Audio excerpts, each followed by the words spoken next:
Okay, so I'm going to go ahead and start. We'll begin by reading the governor's proclamation, executive order number 53. Governor Northam issued an executive order E053 restricting public gatherings of greater than 10 persons. Accordingly, Code Section 2.2-3708.2A3 permits public bodies to meet electronically to discuss business required or necessary to operation of the public body in discharge of its lawful purposes, duties, and responsibilities in times of emergencies and to address COVID-19. Therefore, this meeting is being held electronically pursuant to Virginia law because the COVID-19 pandemic makes it impracticable and unsafe to assemble a quorum physically in a single location. And with that, we can move on to the roll call. Commissioner Cooper? Commissioner Goldblatt? Present. Commissioner Green, Lisa Green? Commissioner Maddie Green? Present. Dr. Henry? Present. Commissioner Jackson? Present. Mayor Walker? Present. We have a quorum. Okay.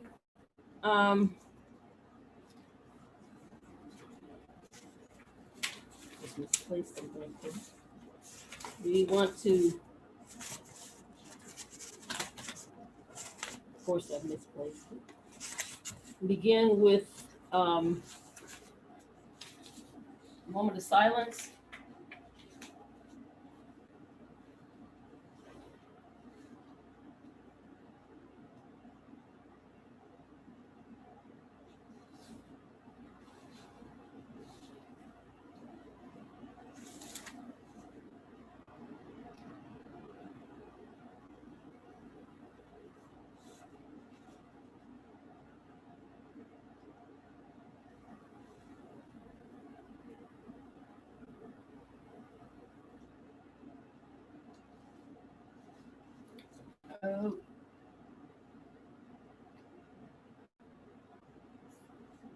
And so now, do we move to public comment? Thank you, Dr. Henry. And if anybody would like to address the commission at this time, please click the raise hand icon. Looks like we have one attendee.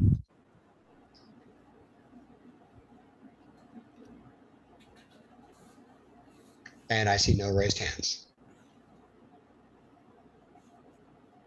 Not even Brandon? Okay. Actually, Dr. Henry, Shelby did just raise her hand. Okay. And Shelby, you're on with the commission. You have 3 minutes. Hi, everyone. Before I get started, I just want to make sure that this is the appropriate medium to give the FAR update. The appropriate medium for what? Oh, to give the FAR update. Yes. I guess so. Go ahead. Awesome. Thank you. It'll be brief. Good afternoon, Board of Commissioners. My name is Shelby Marie Edwards. I use she, her, and hers. I'm the Executive Director of FAR, the Public Housing Association of Residents. We are the duly recognized and federally mandated housing association, and I'm happy to provide a brief update. This month has been focused on providing different opportunities for resident engagement. To name a few, we've hosted relief space meetings and a joint construction and resident association meeting. We were happy to do so in support and with the Housing Authority staff. Since the last CRHA meeting, FAR has onboarded 3 new resident organizers, which is helping expand FAR's capacity. And we are also hiring for a housing and redevelopment organizer as our team continues to grow. FAR has heard from several residents that they feel cameras would be helpful in holding folks accountable when it comes to safety. So we were pleased that last meeting, the camera policy was adopted.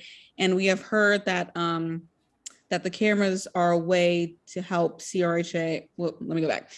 We have heard that the residents would really enjoy it if the cameras could help with CRHA enforcing policies and procedures and keeping those in place, be it via a loitering policy or other means. We do hope that CRHA will move in that direction in a way that would be a great fit for both the residents and the authority. Thank you so much for your time tonight, and hope everyone has a good evening. Okay, I guess I forgot in terms of general announcements, and the only thing I had to say was that, of course, we are meeting tonight, and our next meeting should be the fourth Monday from now, which I believe is September 20th. And beyond that, that for our September 9th meeting, which is a board training, I believe, we should be having Ms. Carnes, and Mr. Sells can correct me if I'm wrong. And for that, she has asked us to begin the training that we so often complain about from HUD. Some of you have already started it. Some of you have already finished it. I know the new ones of you haven't. I also sent around a sheet, which was a beginning from that. I know Lisa is very much interested in getting to know other people and on the board. And I'm kind of interested in seeing some of our skill sets and what we bring and how that might influence what we do or don't do on committees. And, you know, just trying to figure out how much what we're doing now in terms of committees matches what HUD expectations are. Because I think if we have that clarity, it will make it a lot easier for us as well as for Mr. Sells and the housing people to do what they're doing. And other than that, I guess we can just move on. Are there any other comments, any other announcements that I might be missing with regard to, say, either Redevelopment or any of the other committees or things going on with CRHA that I might not be aware of? The safety committee still meets every other Tuesday. Our next meeting will be on August 31st at 6 p.m. It's always the same Zoom link. It's the one that's posted in the agenda. You can also find it on the Facebook page for CRHA, on FAR's page, so it's posted widely. And to access the meeting, unfortunately, you need a passcode, but the passcode remains the same. It's 181698. And so the upcoming meetings are August 31st, September 14th, and September 28th, all at 6 p.m., all with the exact same link and passcode. No, Mayor Walker, did you have anything to say with regard to committees? Bridget and I met last week for the first personnel committee meeting. And so we should have an update after our second one, but we're really just, getting started by looking at the HR policy manual. And we met with John and Mr. Sells and Mary Lou. And it's only the two of us on it. And so that's the only committee update. I have the maintenance committee. We are scheduled to meet in September, but we haven't had our first meeting yet. So those two committees are finally set up. And Laura and I, Commissioner Globa and I are going to meet Thursday to talk about executive director evaluation. And so we'll be bringing the rest of that information to the board and staff, and also FAR, because it's a 360 evaluation. So the staff and community members, our families, will have a chance to participate. And so once we know what next steps are for that, we'll be talking to other partners about that. So that's all I have. I wanted to mention that CRHA held its first annual team meeting on August 18th, where they began planning for 2022 to 23. And it also broached the topic of the 5-year plans, and perhaps Ms. Glenn Matthew wants to make more comments or, plans to talk about that later in today, I'll leave that to her. Hello. Yes, we had our first meeting with the Resident Advisory Board. And our next meeting is going to be Wednesday, September 15th. Again, with the Resident Advisory Board, we're having those meetings at 5 o'clock. If any board members are interested, just send me an email and I can get you information. Currently, the group's trying to decide on some formatting and also whether we might want to have a consultant help us this year or not. We had kind of a small turnout for our first meeting, but I'm working with Shelby to make sure our next meeting is going to be a lot larger. And I hand delivered today a few packets to individuals who were not able to see the PowerPoint. Okay. Anyone else? Okay, and then I guess our next thing is with regard to the approval of the minutes from July 26, 2021. Do we need to read those into the record or just to approve them?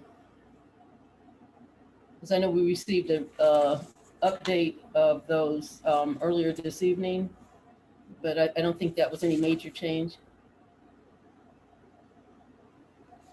No, I don't think you need to read them into the record.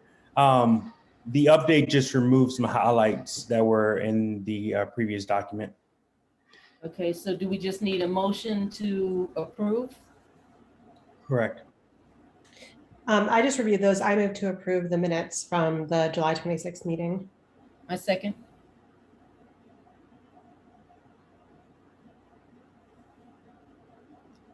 Commissioner Goldblatt, Yes. Commissioner Lisa Green, Commissioner Maddie Green, Yes. Dr. Henry, Yes. Commissioner Jackson, Yes. Mayor Walker,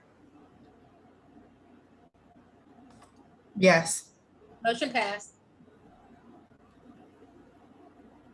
Okay, so then we will move on to resolution 1429, execution of a contract for sustainability study. Discussion? Yes. Good evening, commissioners. Tonight I have in front of you a resolution to award a contract to Northern Real Estate Urban Ventures, LLC. It is a SWAM business. We are looking to undertake a sustainability plan to determine the future redevelopment and positioning of the housing authority's assets to expand and prepare for redevelopment. So we've kind of sort of already, well, we have already started redeveloping multiple sites and planning for the 6th Street redevelopment and working to create a group of resident planners for West Haven. So we've already started, but we really do need to have a game plan for how we would like to redevelop all the sites. So overall sustainability plan that incorporates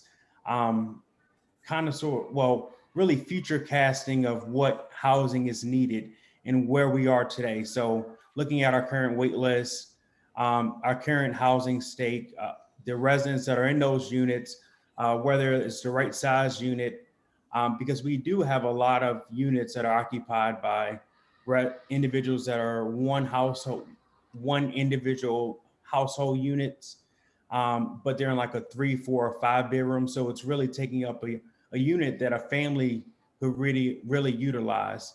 So it's about building and planning for that build of what we need now and what our wait lists look like and how we're projecting the voucher. So a voucher has become a really big problem in the area. It's always been a problem, but it's slowly increasing because you're getting more funding and more vouchers on the street, but less housing units. So the developers aren't building the housing units that are needed for the individuals that are getting the vouchers. The payment standards on a voucher are really low compared to the market rate. So individuals that are building market rate units cannot utilize, they're not going to get a family that can utilize a voucher there. So when we build our units, we need to keep that in mind and build for that as well. So that's what this plan will look at. It will look at where we are today, what our housing units look like, what they need to become standard, regular housing units that are up to date. We're addressing the AC issues. A lot of our units don't have centralized AC units, so individuals have to get AC window units. And we've already had an article written recently about how that impacts families, and it does. I mean, it looks bad. We have a lot of seniors that either can't afford to buy the AC unit, and it's getting on a wait list to get one, or they get one and they can't put it in their windows. And CRHA, we can't put it in a window because it's actually a violation. And so we try not to get involved in that, but we know it's an issue. So we'll be looking to address those things. So in the sustainability plan, it's not only looking at redevelopment in the stake of tearing down and rebuilding, but also looking at the parallel track, what we need to get these units up to par. And it's a lot of work. I mean, some of these smaller sites have been neglected because we've been focusing on this redevelopment, and we're seeing it in the units. The residents are complaining. We're seeing it in the work orders. So it's things we have to address. But so getting that plan together, because it's not one community that needs work, it's every community. And so we really need to plan for it. So this plan is going to help us with that. It's also going to look at the financial stakes of what is it going to take to actually redevelop these sites and make it sustainable, so the housing authority continue ownership of the units. So we had a total of 3 respondees. We received all their RFP responses. We went through them. We scored them all. There was only 2 that actually scored high enough to get an interview. So the individuals that were on the panel interviewed the 2 firms. And of those 2 firms, only 1 firm really felt like they were going to support and had a plan for true engagement of the residents. And that's what we're all about, is engaging with the residents and getting them what they need to be successful. So we are recommending that Northern Real Estate Urban Ventures get awarded the contract. Not only do they have a concrete plan of actually getting the work done, they support our mission, and they already know what's going on in Charlottesville, working with UVA and its affordable housing redevelopment planning. So that's all I have for you tonight. I'm opening up for any questions that you all may have.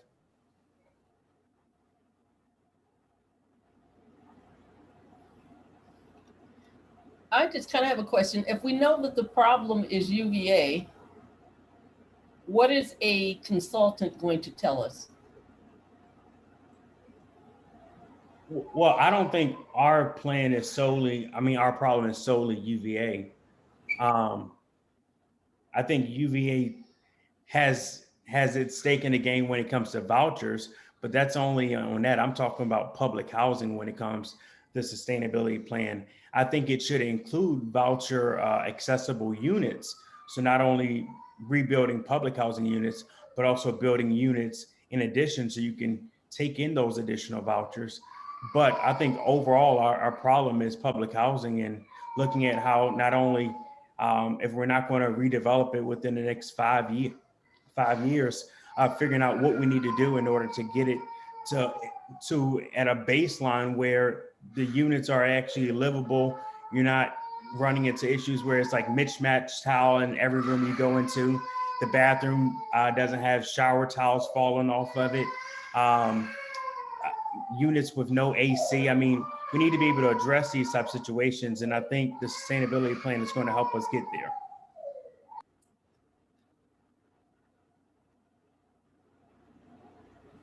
I have just one question, since I missed the interview process. And my apologies for that. Was supposed to participate and had quite a bit going on and couldn't. But in terms of the interview process, was it addressed in terms of Was this individual asked to stretch beyond their current thought process about mixed income or mixed use, or should we expect a report that's majority geared towards that? No, I don't think we should expect that at all. In fact, in our RFP, we actually spelled out what we were looking for when it comes to affordability, and that was 50% or lower. Yeah, I know that, but I'm just wondering. No, I don't think Okay. that's going to be an issue at all. We're Okay. directing that. We have a panel of not only CRHA, but FAR residents, commissioners that are going to be on that committee that actually reviews that document and is getting progress updates, and it's gearing and steering that report to what actually is our mission. Okay.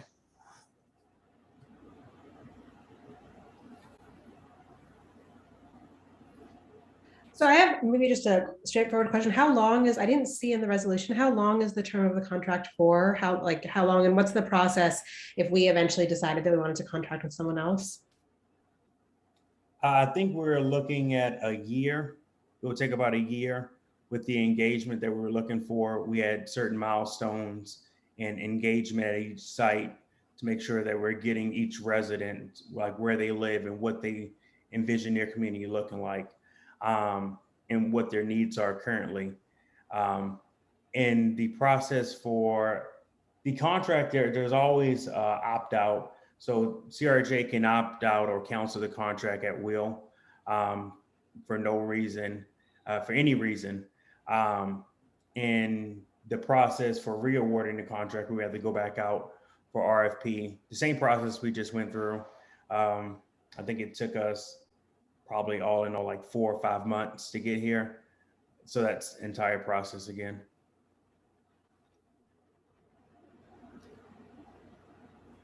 I have one more quick question, Mr. Sales, about, you said like they'll do some financial, forecasting as well for what it will take to redevelop the sites. Is there anything where we can, advise them on what is a realistic HUD budget and what the CRHA's, like limits are, so they come back with proposals that are within our means?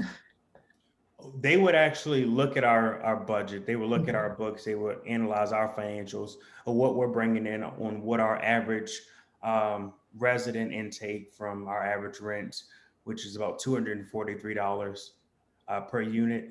And then they will look at the federal subsidy, and then look at the inflation rate of that dollar, and then cast that over a certain amount of years. So they would actually have accurate information based upon what we're providing. And that's all part of the agreement. Great, thanks.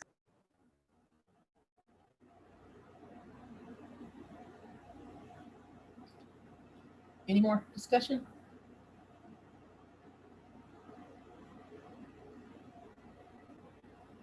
Do we want to make a motion to approve, to postpone, or what?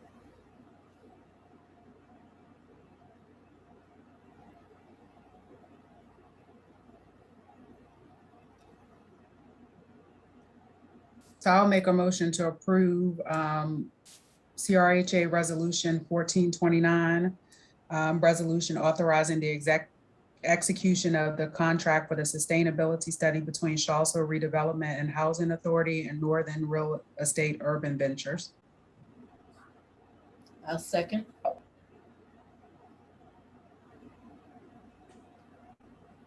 Mr. Goldblatt, Yes. Commissioner Lisa Green, Commissioner Maddie Green, Yes. Dr. Henry, Yes. Commissioner Jackson, Yes. Mayor Walker. Yes. Motion passed.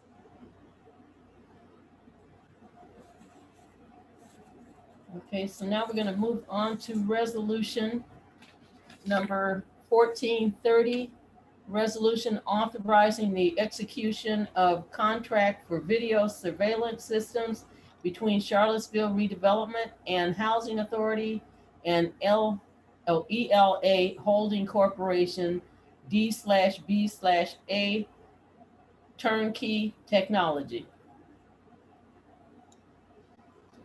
Thank you, commissioners. This proposal or this resolution is in front of you to award a security contract, security video surveillance system contract to EL Holdings, which is doing business as Turnkey Technology. We did issue a RFP on March 8th, 2021 for security video surveillance.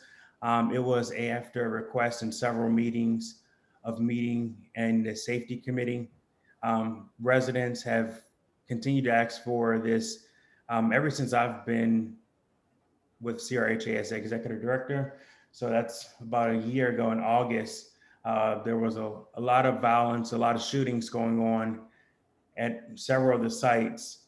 And residents continue to ask about cameras and why CRHA didn't have cameras.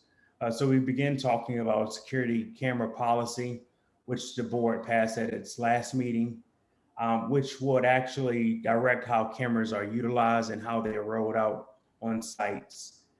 So we really thought that a policy is the best way to ensure that the cameras are not used for things that they were not truly envisioned for at the beginning. So we've talked about the safety issues on sites. So that's where it all started. But as we continue to have conversations with residents, they continue asking about lease violations. Why can't CRHA utilize the cameras for lease violations? So we have not expanded the cameras to that role yet. But those are conversations that are starting to happen in the safety committee. And we're not looking to do that right now. But if the safety committee decides to send a policy amendment to the board at a future meeting and the board approves that, then that's something that it could be expanded to. But right now we're truly only looking at tackling some of the safety issues. So some of the drive-by shootings that have happened on the sites, some of the walk-up shootings that have happened, some of the random acts of shootings, and then walking inside of units that have happened. With the cameras, we'll be able to access those.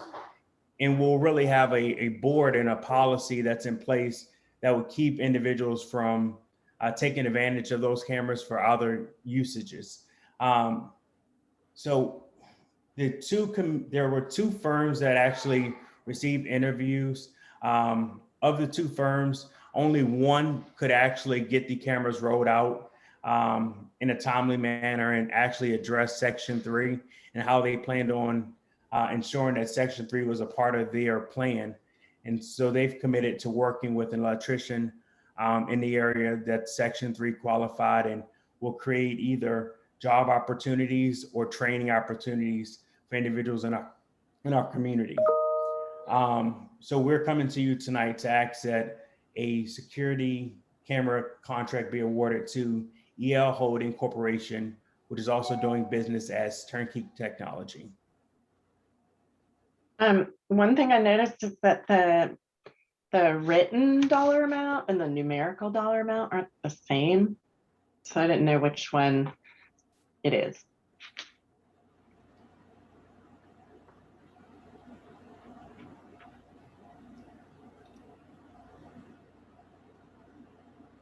Oh, I'm sorry. It's $186,000.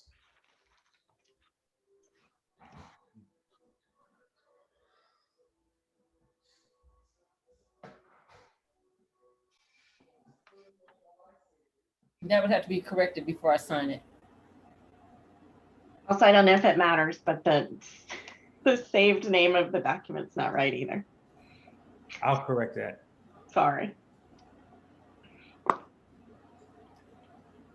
Can you tell us just a little bit about the services? Like what's in that 186K number? What are they providing?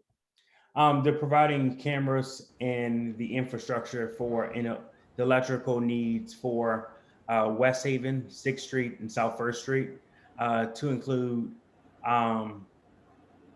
the wiring, the cameras itself, a maintenance plan for 5 years on those cameras.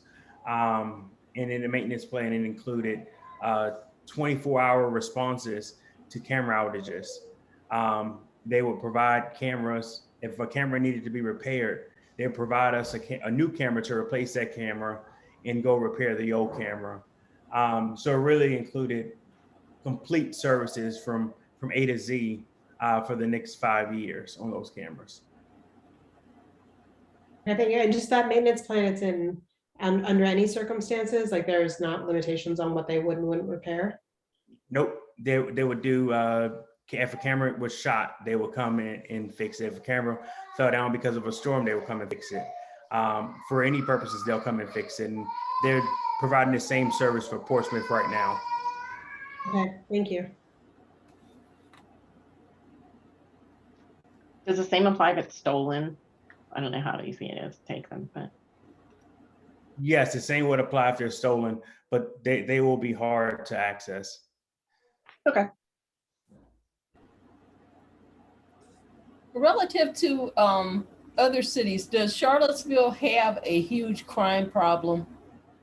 The public housing side, relative to other public housing places? Because I kind of get the feeling that sometimes we get treated like a big city and we're not. I mean, we do have violence, we do have problems, but compared to other places, it seems like they might be out of the norm. It's not like something, I mean, anything is going to cause trauma, but I don't know how many incidences we have relative to other places, and if that really makes a difference with regard to whether we have the cameras, because it sounds like down the road, the cameras are going to have a whole lot of other purposes, like determining whether residents are conforming to policies and practices and so forth and so on. Well, I'll start with the first one. I can't tell you about every housing authority, but I can tell you where I've been. And I'll say when I first got here last year, we had a lot of shootings. I think it slowed down a little bit. I mean, we're still having them. Like we had one at West Haven over the weekend. We had a drive-by at 6th Street last week. We had a shooting at South 1st Street. So they're happening. They're not happening. The reason I'm asking, I have a cousin who's a nephew who is a police officer in DC, and he was unable to come on a vacation with us last week because they had 14 homicides in one day. I mean, what we're looking at, we're talking about a shooting. They're talking about actual deaths and shootings in addition to that. And so sometimes I'm saying, like, when we're getting treated, we're being treated like we're this major big city places that has all the problems of slums and all these other things, and we're not. And I think sometimes that's what gets projected on us and leads to a lot of overbleeding, a lot of other problems. I mean, we're all having problems now. A lot of it's related to COVID-19 and the absence of economic opportunities. You know, in this particular case of what all's going on nationally, locally, and within states. And so I would just hate to see it become over-policed and over guarded. I mean, we've gotten this far, so it's what we're saying the residents want. But sometimes I say, be careful what you wish for.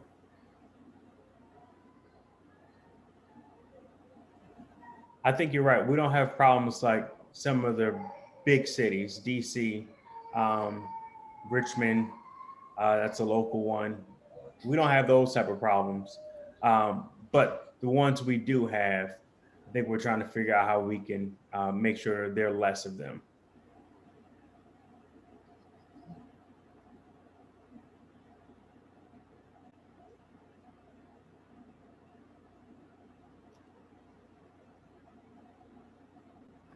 I have a quick question just about the logistics of it. So when they install the cameras, will they have the, like, I don't know, the recordings of the cameras that's housed by their company, or does CRHA like have access to that, or is it our property? You know, how is that? CRHA has access to it as our property. It is cloud-based. It's cloud-based technology. but CRHA has access to it, and it's actually relatively quick how fast someone can access the video. And will we just pay like a fee for that upkeep every year after this initial lump sum? Yes, it's built inside of the contract right now, the base contract.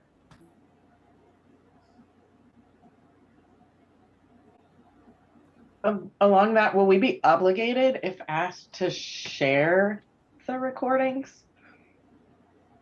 Like if the police ask for the recordings, do we have to give them to them? Yes, if we subpoena, we would have to provide the video.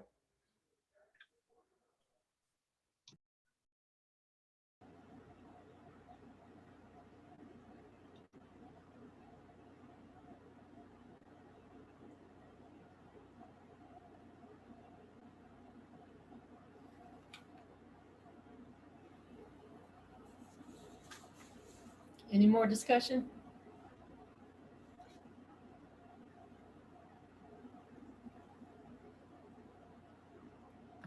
I guess I have a quick question for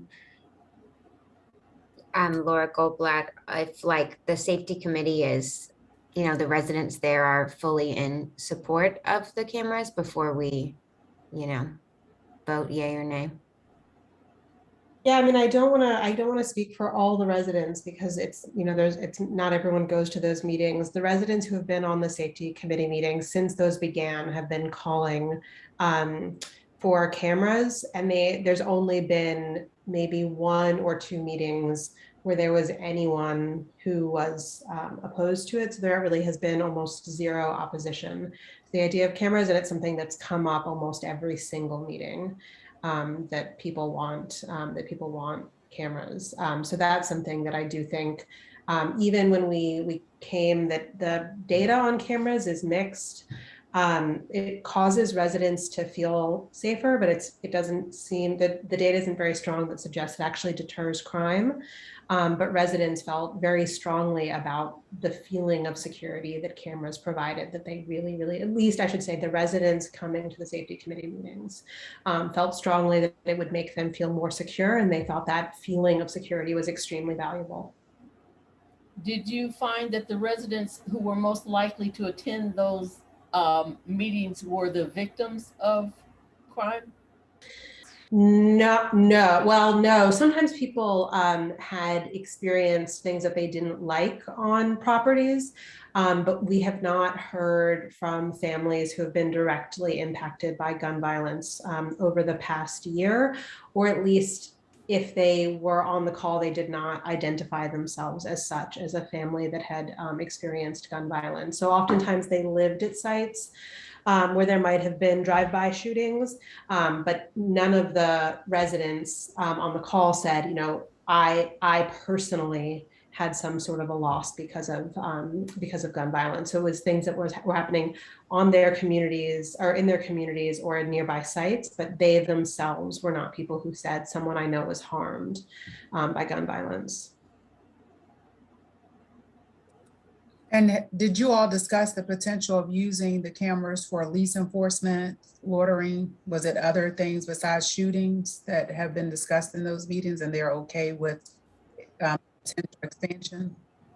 So I wasn't at the Idaho work meeting for the last safety committee meeting, so I don't have an update on whether it was discussed. That has not yet. We've talked about trying to be very restrictive in what the cameras can be used for, and to make sure that it's only, at the current moment, it's only for legal infractions. If you break the law, that's the only time that it could be, that they could be used for violent incidents. And so I have not been part of discussions about residents wanting the role of cameras to be expanded. I don't know. I see that Ms. Edwards is still on the call. I don't know if these are conversations that have been happening within FAR, but that has not yet been something that we've discussed with the safety committee meeting. Do we want to use cameras more than simply when the law, when it's a matter of, I should say, when it's a legal matter that directly impacts safety, such as shootings and things like that, violent crimes. Is the policy already is all of this already codified in policy, or are we electing to try to approve to go with the contract before we have the policy written. We approved the policy at the last meeting. Mr. Sales, I don't know if you want to elaborate on that. Yes, the policy was approved at the last meeting. And the comments about expansion of the cameras happened at the last safety committee meeting. And it was something that was brought up by the residents after the shooting at 6th Street. And I think there was one at West Haven, and some other activities where residents wanted to call and say, hey, this is happening with this unit. Why can't you all do something? And we really need the residents, that resident will need to go on record and let us know what that is so we can act on it currently, because we don't have a way of going back to look at something to say it did happen and then going back and reinforcing and doing enforcement. So it was something that the residents brought up at the last meeting. Ms. Edwards was at the meeting, so she may be able to expand more on FAR's take or understanding of that.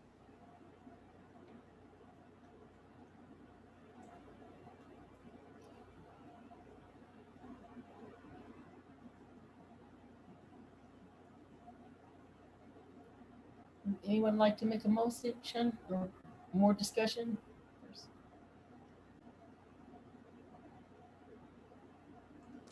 Just before we vote, I think it's just really dangerous. I know that the translation of my opposition to this has been that I don't care about the families in the community.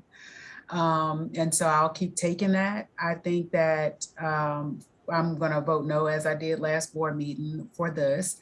And it's for the very reason that was brought up tonight. I think when we're already starting to talk about expanding this into other areas besides criminal behavior and safety concerns, it's clear that anytime and throughout history, moments like this occur, and it becomes that what could fit in this box. And even some of the people who are asking about this today, I'm sure will be negatively impacted by the camera policy in the future. And until that moment, they won't realize. I remember a conversation that I was having following the meeting that we had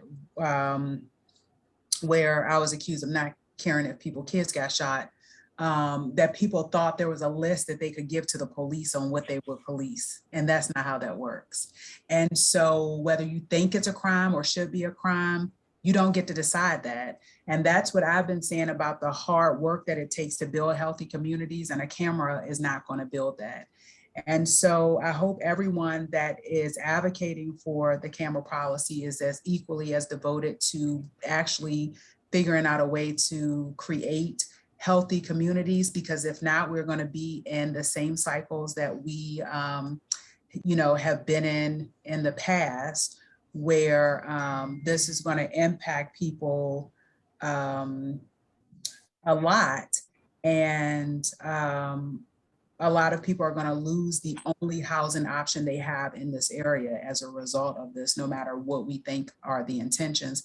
And maybe we think if those individuals are somehow tied to something potentially happening, or if the person happened to be loitering, then becomes the person that entered their house at a point in time, at some point, that we can directly associate that person. I've, been not in recent history, but I know those are the type of things that used to happen a few decades ago. And I just think that it's a very dangerous space to be in.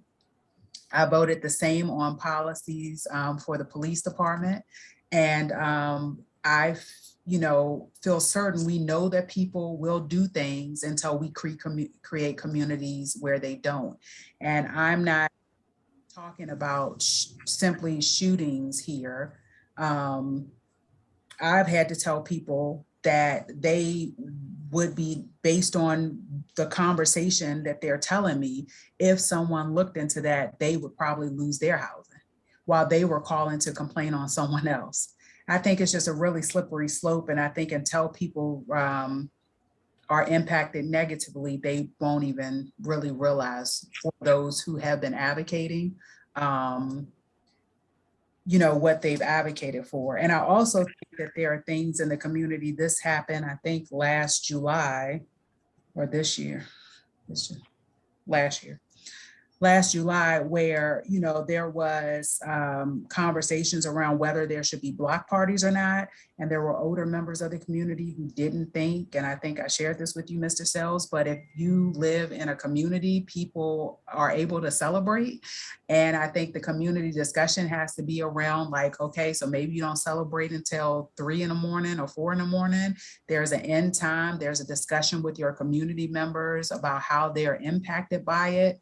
But simply telling someone like that you don't have like the right to do this here is, I think, part of the communication bridge that needs to be built so that people are able to figure out how to have the same rights in their community, even if it's public housing or subsidized units that people have in any other unit. In any other housing across, this country. So you all know I'm struggling with it. I'm sure there's a hashtag something as a result of my struggle, with this, but I just think that it's a better way to do this. I know that we haven't figured it out, but I think our energy has also diverted from figuring out to this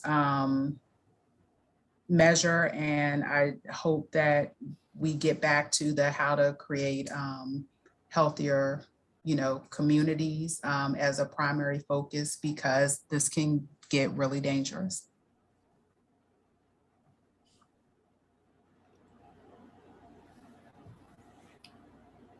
Am I out of order if I offer a comment? No. Okay, I just wanted to share, well, first of all, Mayor Walker is always a hard act to follow, so forgive me. But I did want to speak to what I have heard from being out in the communities, and a lot of the community members that I've spoken to are in favor of the camera policies. I think a lot of the residents that I've spoken to specifically are actually really excited for it. And I'm thinking particularly about 6th Street. Everybody, oh, excuse me. I think everybody on this call, oh my gosh, I'm so sorry, y'all. I think everybody on this call probably knows that the 6th Street residents have sustained quite a bit of violence over the past month or so, and really all summer. And the residents there, I was talking to them and they said that they feel like it would be really nice to have something tangible to look forward to next. I do hear everything that the mayor said about, as far as systemic oppression and how the use of cameras could go left. And I think that we've been trying our due diligence to let people know about that. But I think the fact of the matter is there's something very real in front of them, and they're hopeful that the cameras will be able to help mitigate that violence, and that the housing authority and the powers that be will learn from history and be able to use it in a responsible way. Now, we'll see how that goes. But I think that the residents really do want the cameras, and we have interest in at least in 6th Street, South 1st Street, and West Haven. We do have interest in leaders in all of those sites for residents to help participate in the camera placement, as well as the implementation of it. Might have worked if 6th Street had kept some senior people who the community respected over there too, to moderate some of those things, but they've got a lot of young folks over there now. Yeah, there are a few, 1 or 2 matriarchs left over there, but I definitely hear what you're saying, Dr. Henry. Mm-hmm.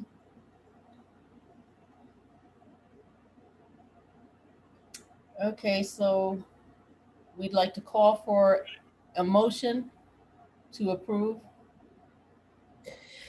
So I think these criticisms are really important, and they're something that we have to keep talking about. And I am committed to building healthy communities around other things. Hopefully, who knows what's going to happen with the Delta variant and the ability to be together outdoors in person. But I think there's a lot of energy and interest on the behalf of residents and FAR to be doing the work of community building. I talked with Wande Johnson last summer from FAR around, community beautification initiatives that residents could be involved in, and then we stalled because of COVID and we wanted to prioritize resident safety.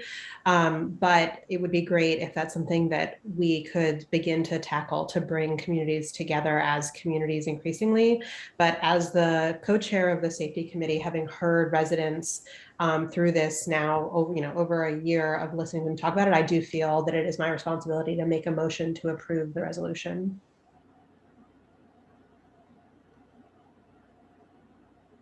We get a second? I'll second that. Commissioner Goldblatt, Yes. Commissioner Lisa Green, Commissioner Maddie Green, Yes. Dr. Henry, No. Commissioner Jackson,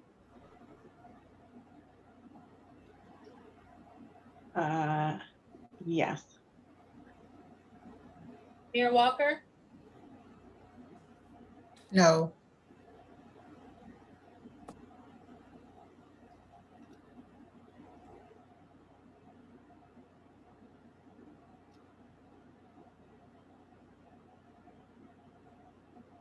The motion passes.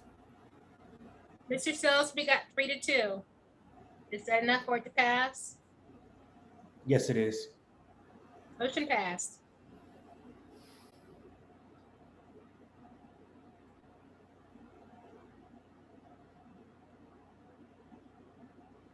Okay, and now we will move on to the executive report. Good evening, commissioners, again. So tonight, for the executive director report, I just wanted to let you all know about a few things that are going to be happening in the near future for CRHA. We are working with HUD. We have a REACT inspection coming up for AMP4 and AMP3. AMP3 is 6th Street and South 1st Street. AMP4 is Riverside, Madison, Mickey, and the scattered homes. So we're preparing for those inspections. They will happen next week, next Tuesday, Wednesday, and Thursday. So the staff is going through and inspecting each of the units to address any violations that may find inside the units. We also had a firm go to each unit and complete exterior work, where they're working to do that now on the site. So Mickey was completed over the weekend. It looks really nice. We're going to award that contract. We attempted to go with maintenance staff completing the groundwork, but we quickly realized that was not working. The equipment was in the shop probably longer than we actually had it all summer and spring. And we didn't have enough manpower to do all of the sites in the hills. So we have agreed to move forward through the end of this year with 2 contractors taking care of the grounds. And next year, we are currently working on an RFP that will then go out for next year, possibly to award a contract for the next 5 years to a grounds company. So that should go out in January. We're currently working with Dolores Adams from Portsmouth to put that RFP together. We did receive a notice from HUD for a West Haven REACT inspection. So that's going to take place in September. They are doing them 2 weeks apart, which is kind of rare. Normally they come and do all of them at one time. But for some reason that one fell off for 2 weeks. So that will get completed in September. After the REACT inspections are completed for AMP3 and 4, we will then turn our focus to West Haven and working on those. And a lot of the units we have already done a decent amount of work because a lot of them have turned over recently within the last year or 2. So we've already touched them recently, where in some units they haven't turned over in a long time. So it may have been a long time since we've actually worked in a unit, and based on when REACT fell on that site, it might have been a few years since the unit was touched, especially with COVID. And that is really the only update I have The financials were submitted. They were submitted pretty late. I'm sorry about that. We had some reports that came in late that we were trying to finalize that are needed for the financials. Mary Lou has done a whole lot of work to try to get accurate financial information. I'm sorry, give me a second.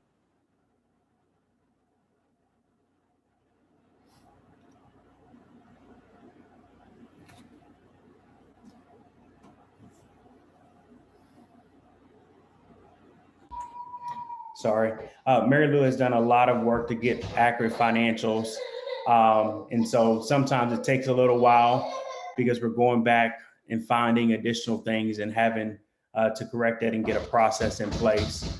But over time, the information will be easily accessible and we'll know that it's right and accurate.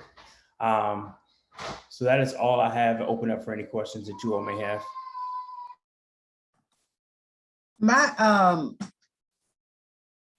only question is, after finally months later completing my board training, I was wondering if Ms. Hoffman can start presenting her report, and I don't know how the board feels about that, but that was, you know, that's a big takeaway from the training, is just really understanding the financials, and maybe there's something that she would say to us or a question that we would highlight it if we weren't just reading it, and especially for people who may not understand, you know at what point what questions should be asked. So that was something that I had in my notes following finally getting that done, was you know, if she could start reporting at the board meetings instead of just submitting it in the packet.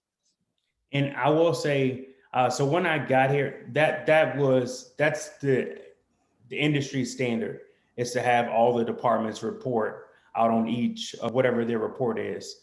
That's the industry standard.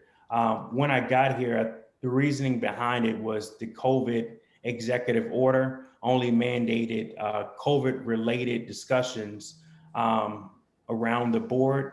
Correct me if I'm wrong, Mr. Oberg, but that was the reason it was not, and it has not been on the agenda. But Mr. Oberg, please correct me if I'm wrong on that.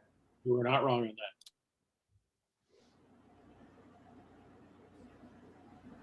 So does that mean she can't present now?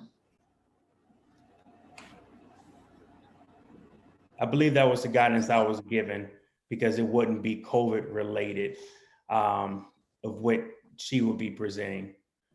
Could we, in our work sessions, could she present? I don't know if that's a legal workaround, but is that possible in things that are not board meetings? I agree. It would be really good to be able to ask her questions and things like that, and to make sure that all of us understand the finances. But is there any way that we could hear from her directly rather than simply receiving a report for the board meetings? I would love it. The problem is that we're in sort of uncharted territory. Okay, it was the expectation that this would be over, honestly, and so the government has not planned for this. That's just, and I hate to put it that way. Is anybody going to have a problem with you doing it? I wouldn't think so, but if someone did, technically you'd be in violation of the Public Open Meetings Act.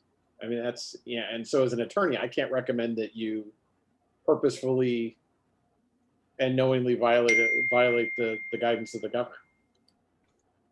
But can we get presentations around, like, say, shortfalls, like in terms, we get them, I guess, to some extent, over other areas about why CRHA has problems with HUD, you know, falling below that 70% or whatever.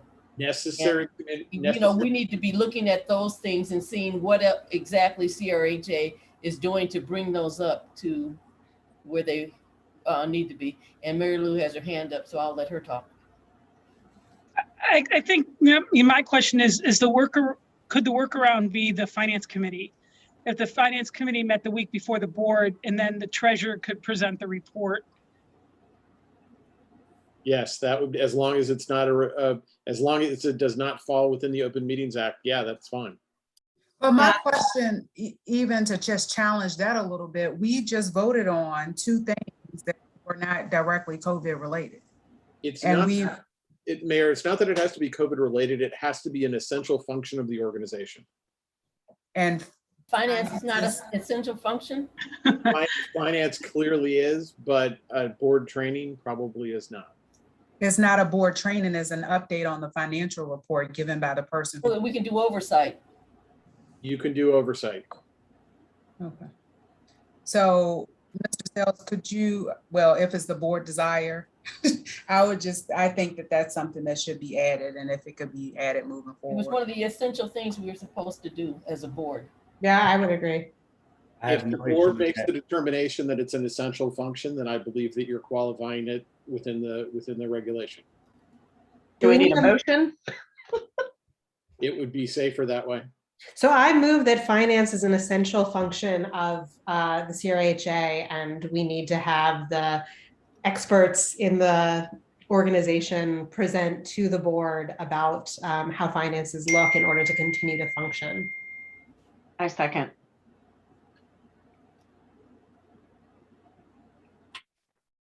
Commissioner Goldblatt, Yes.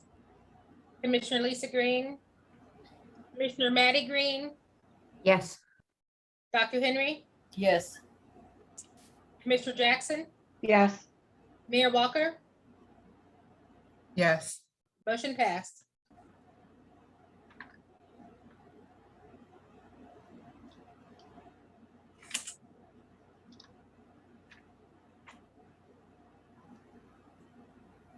Does that Okay. mean we can ask questions now? Yeah, Mary Lou, you want to give an update? You can just do it under my section. Sure. I did include some notes. You know, it was preliminary. Like John said, we have been trying to get the financials current. There's a lot of transactions that in the past have lagged to get into the financials. So I would contend that any period that you had in the last fiscal year was extremely far from accurate. I mean, I think in when they were closing out last year, there were, I think, 4 months of health insurance to the tune of about $15,000 a month that was unrecorded in the financials. The big stuff was recorded. So there's a lot of catching up on that. And right now I can say we're really close. I know of just a couple things that hopefully will get worked out in the next month or so. I wasn't very involved in the budget. So I think when you compare to budget, some things are in different line items, but you're better off looking at the expenses and revenue in total. So related to this financial period, we did talk about the shortfall funds, which John can kind of probably speak to that, the availability of that on any type of continuing or rotating or periodic basis. But our financials look really good this year because right now we have, I think it was around $270,000 of additional revenue that wasn't budgeted. It's not related to our operations. It's primarily in public health or public housing. So that's going to fall to the bottom line. And the good news is it's going to get a little bit better because we have a little bit over $200,000 of PPP money that's still available that I will show you on the next financial statement where that gets transferred out. It's better for the calculations for HUD if we actually pull the expenses out of the cost centers versus adding the revenue to it. So we followed that advice from the FETROs and we will do that. But in the past, the expense just came out. So if you compared it year to year, you'd be like, wow, we had really low salaries this year. So we'll highlight that next month, or as we move that over. And I'm trying to think what some of the other issues are on the HCV side. I mean, I think it's already kind of been spoken to that we're when you look at the budget, we're doing way better than budget, but it's because we haven't issued the HEP payments and we don't have the revenue to do that. So, but if anyone has any questions. So I just have a quick question about the PPE money, about anything COVID related. What's the deadline on? I'm wondering, like, is this a kind of like spend it immediately or lose it situation? Like, what do we need to be doing to make sure that we can use those funds for the things that we need, especially because we're going to be seeing the effects of COVID for long after all of this is over. And it would be great to have a sense of how long we're gonna have access to draw on those funds. If we don't use them, if we say, we know that we're gonna need to, hold on to some of this for the following expenses in the future, is that an option for us? No, it's really not. When we were awarded the money for the second round, you had, I believe it's 24 weeks from the time you started using it. And we had to use it in the last fiscal year for the last payroll of the year to help the numbers last year. So kind of that 24-week period, the clock started ticking at the end of March. So we have through September. We're going to go back and take a look and pull out all the cost centers where we can't really subsidize with any money from HUD. Like in the public housing area, HUD has provided the shortfall funds to cover wages. The other big thing that PPP is traditionally used for is utilities. And again, that's not something that we can do here. So it's mainly the redevelopment, some HCV, and the central office cost center that we'll be shifting all those salaries out of. In terms of the forgiveness of it, I had been checking the website throughout the summer, and I think it was just within about the last month or so that you actually even can apply for forgiveness. We do expect it to be forgiven. All loans under 150,000 are immediately forgiven. Ours was 270. It's very small compared to what a lot of organizations got. So as soon as we account for the spending, I had 3 big tasks. One was to get the financials completed. The other one was to submit the shortfall draws that we could, which were caught up now. They really needed shortfall money withdrawn within the month of July. And we pulled out $200,000. About $100,000 was for maintenance salaries in public housing, and the other $100,000 was insurance.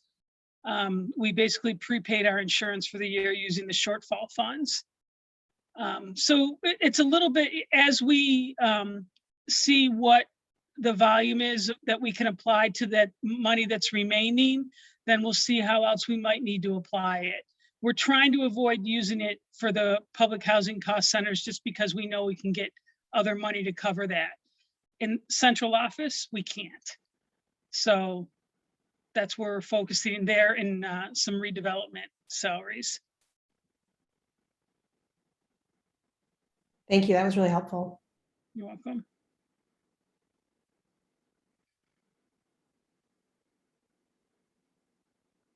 John, did you just want to talk about the shortfall money and how that becomes available? Yes, so 2 years ago when HUD did its last financial look at the Housing Authority, they were in a hole, I believe it was $40,000 the year. So HUD looked at what you had or how far in the hole you were and what it would take to get you to their overall goal of getting to not only even, but to have 2 months worth of reserve in your bank account. So it looked at that and projected how much income you would bring in to determine how much you should get awarded. So last year we were awarded $548,000. So we looked at what we needed in order to get the Housing Authority up to par. So we had a large number of vacancies in public housing units. So we knew we had an issue with getting units filled and occupied. We knew we had an issue with taking care of the property because we only had about 4 maintenance workers and some Section 3 workers that were really helping with the grounds. They weren't actually doing work in the units. So we began looking at planning for hiring staff. So we hired staff, we looked at the dollars and we looked at the eligibility and what criteria was needed. So we had to connect it to a HUD audit where it found a deficiency. So we were easily able to do that based upon the physical scoring of the properties, plus the large number of vacancies, and the vacancies were due to not having enough staff to turn the units to get them occupiable. So we hired additional staff. We're also looking to hire more staff in public housing for the property management side. Right now, we only have 2 property managers.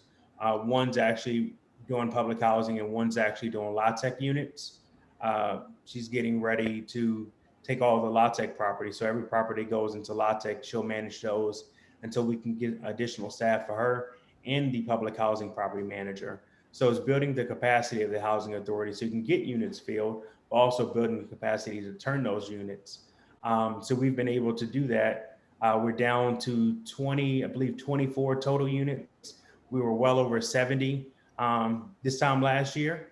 So we've done a lot of work to get those units filled. And not only are the units getting turned faster, but the quality of the work is 9 times better than what it was when I got here. The staff is turning them faster. We're averaging about 2 weeks. This time last year, we were adding more units faster than we were taking care of the units we already had. So we were averaging about 4 a month. We were turning less than 1. So we've drastically turned that around, and that's what the shortfall funding was used for.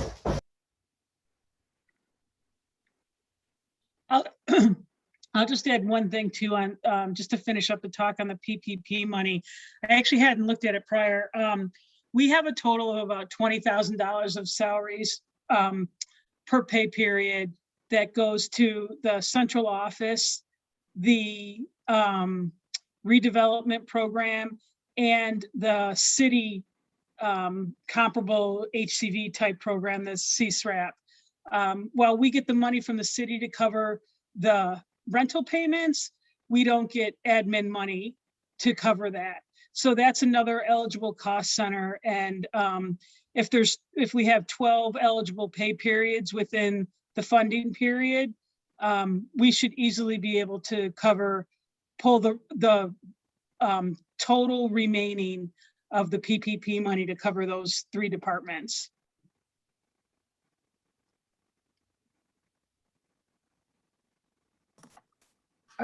Wasn't the contract with the city changed to include admin?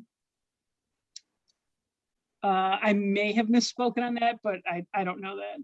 We get admin, it's just not federally funded. So we would not pull the admin from the city funding if we use the PPP money. Okay.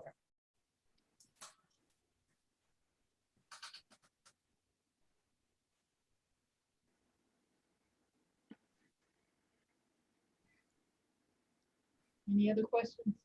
And my only question was in terms of, because I know we diverted some of the security dollars to maintenance, and the 2 firms that you're talking about to help get the properties in order, they are not currently working with the housing authority, or they are? The 2 firms for the grounds. Yeah. They were doing non-contract, so it was task order based. If we needed a project done, we would get a quote from them. As long as we would get several quotes, and as long as they were the lowest bidder, then we would award that job. But now there will be a contract base, so based upon the dollar amount, it would change. Okay. And so awarding that out is cheaper than hiring additional staff? It wasn't just hiring the additional staff. Our big problem was our equipment. We were buying last year, after I got here, I bought a $2,000 lawnmower, and within a week, the lawnmower was in shop with over, I think it was $500 or $600 repair bill. And it was not in warranty because one of the maintenance staff removed something off the lawnmower before taking it into the shop. so avoided the warranty. And I can give you probably 20 or 30 of those this year alone, from riding mowers, running over something, bending blades, bending the deck. Yeah, just constant issues. I mean, one of our largest complaints from the residents have been the grounds. Yeah, And if I've you been got receiving time- some of those. Yeah. You see them because you forward them to me. Yes, that's been our one of our largest issues now. And so I think the only way, I tried the staffing. I mean, we had 4 positions that was focusing on this, and it just didn't work. It wasn't enough. The terrain is different. It requires more, better equipment. And we can't invest in equipment if it's going to be in the shop a few days later. I mean, it's just not a good financial decision.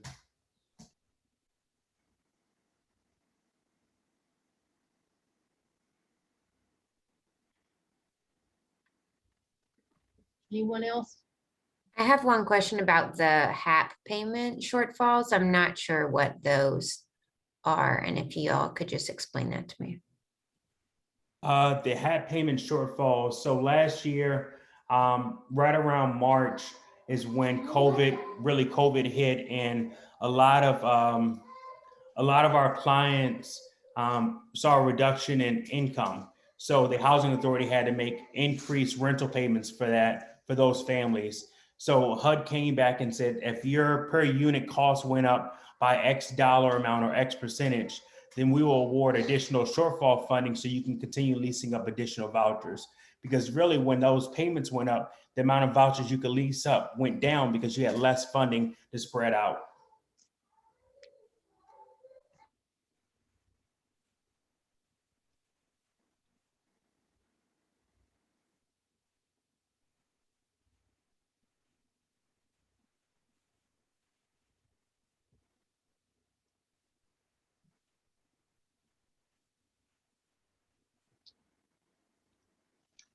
So is that, so that's something we still owe? No, it's not an O. They give us the money, we lease up the vouchers. If they gave us more money, they would catch it at the end, and we'll still have it in the bank account. So we have a separate way we track the actual HAP payments and admin. And admin, we only receive that based upon the number of vouchers leased up at the beginning of the month. So it's really easy to track. Gotcha. Thank you.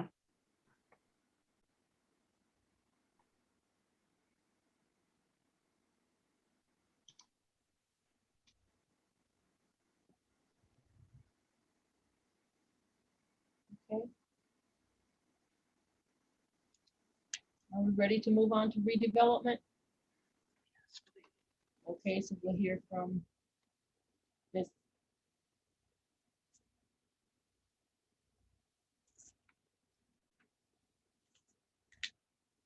Glenn Matthews about redevelopment. Jeff Myers is actually going to be presenting Oh, this. I'm sorry, Jeff Myers. update. I'm sorry. Sorry. Well, that's a surprise. I thought I was just here to add comment, but I'm happy to talk about where we're at a little bit. So just starting with Crescent Halls, we know that we're kind of at a critical juncture in terms of revising our redevelopment plan or our construction plan for Crescent Halls ever since the water leak at the end of June.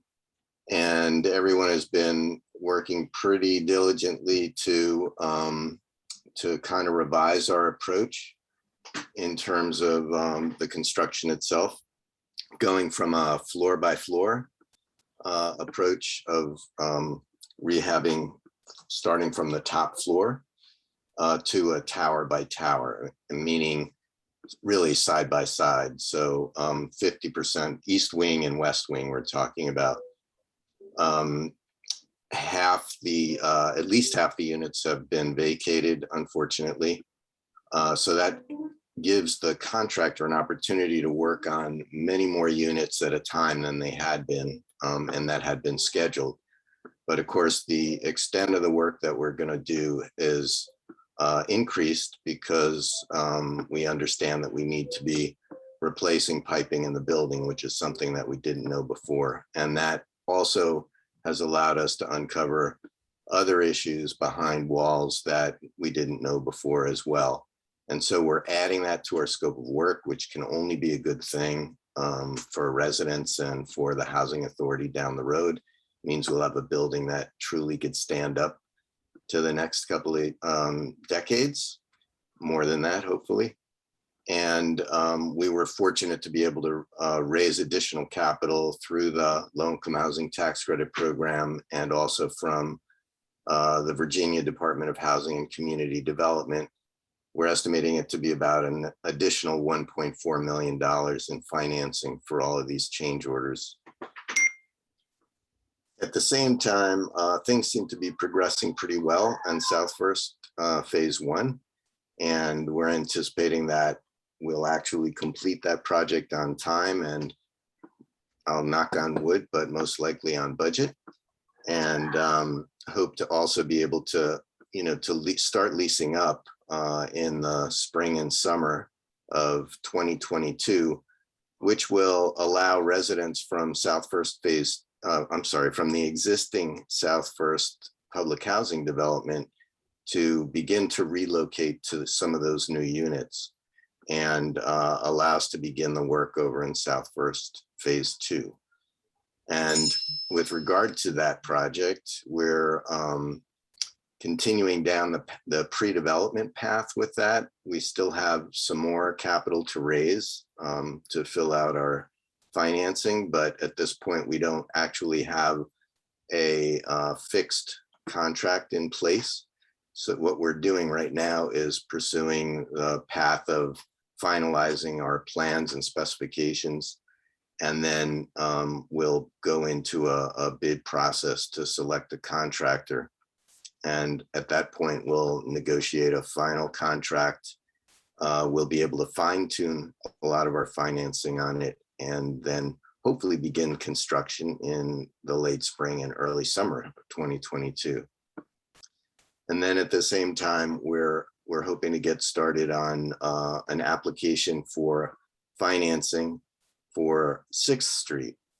And I think people have reported already that meetings have been taking place with residents. There have been a lot of positive feedback from residents in terms of how we should be designing the first building that gets constructed at 6th Street. We're a ways away from having something final, but we intend to apply for the initial financing in the spring of 2022 and take advantage of the fact that Virginia Housing has targeted redevelopment of public housing as one of its top priorities.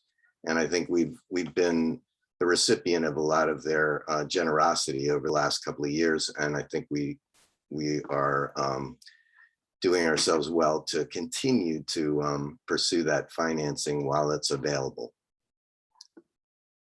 And I would open it up to questions to the commissioners.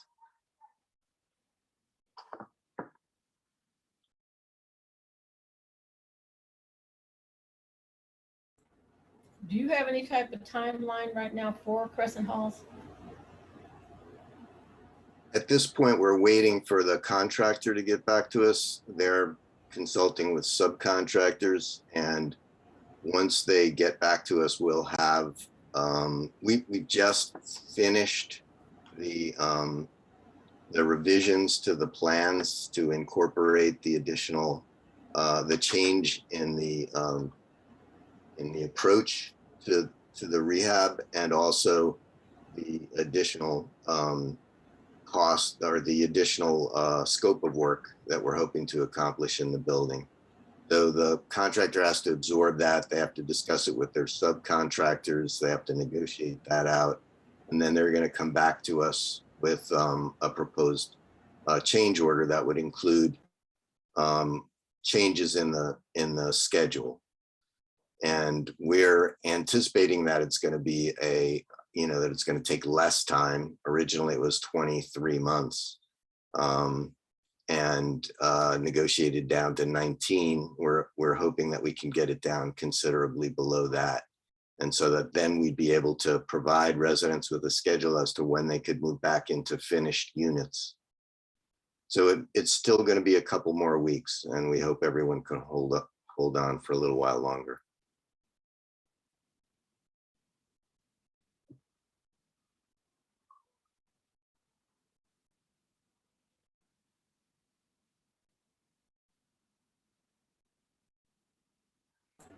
Any more questions?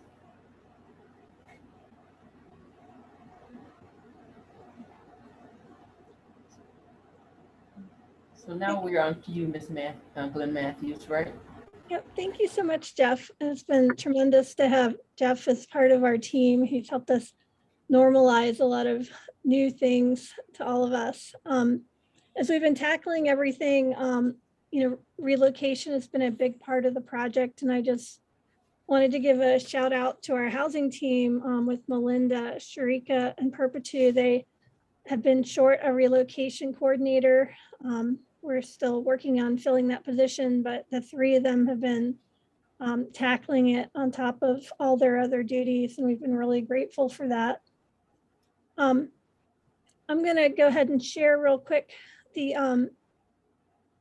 new relocation schedule is in effect, and the next round of meetings are September 2nd. We have South First Street Phase 1 and 2, the brand new 6th Street meeting, and then the redevelopment committee.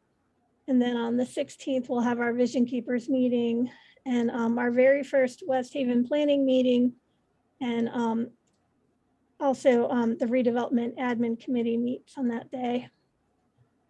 If anyone is ever unsure of these times, please let me know. I'm more than happy to share the schedule again.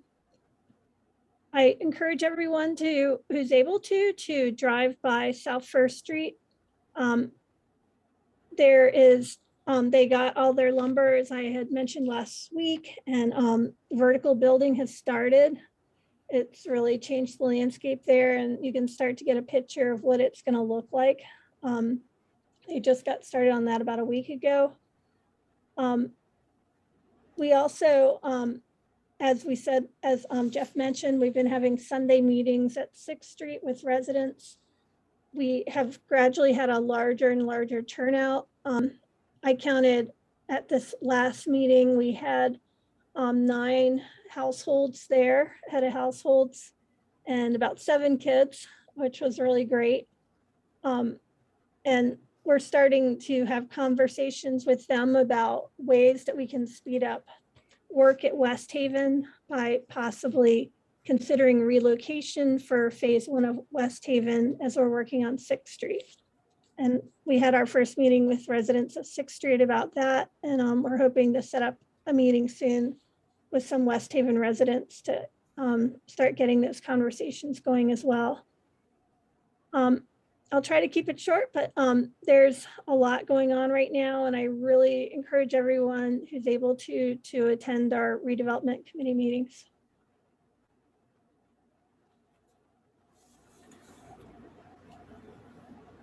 Did anyone have any questions for me?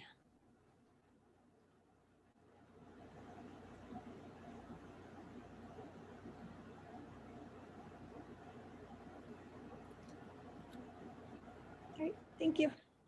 If there are no questions, then we are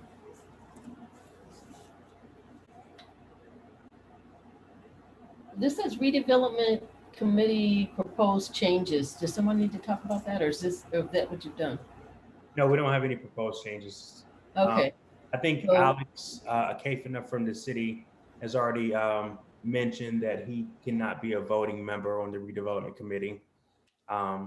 So that was something that may have been open at the last meeting, but he did let us know that he cannot have his current position with the city and then still also vote for some of the projects that will then come in front of him in his department. Okay. So then we'll move on to public comments.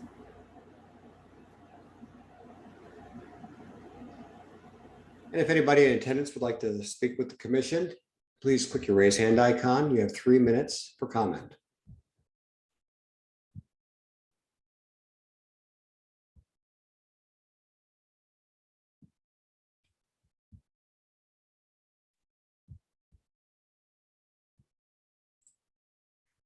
Dr. Henry, I see no hands.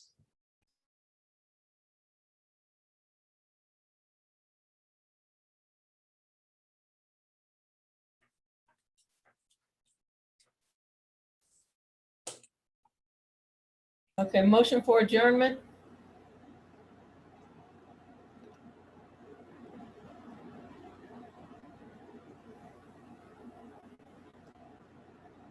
Nobody wants to leave? Motion to I adjourn? second. Or I motion. This has been great, but I would like to leave, so we've got a motion in a second.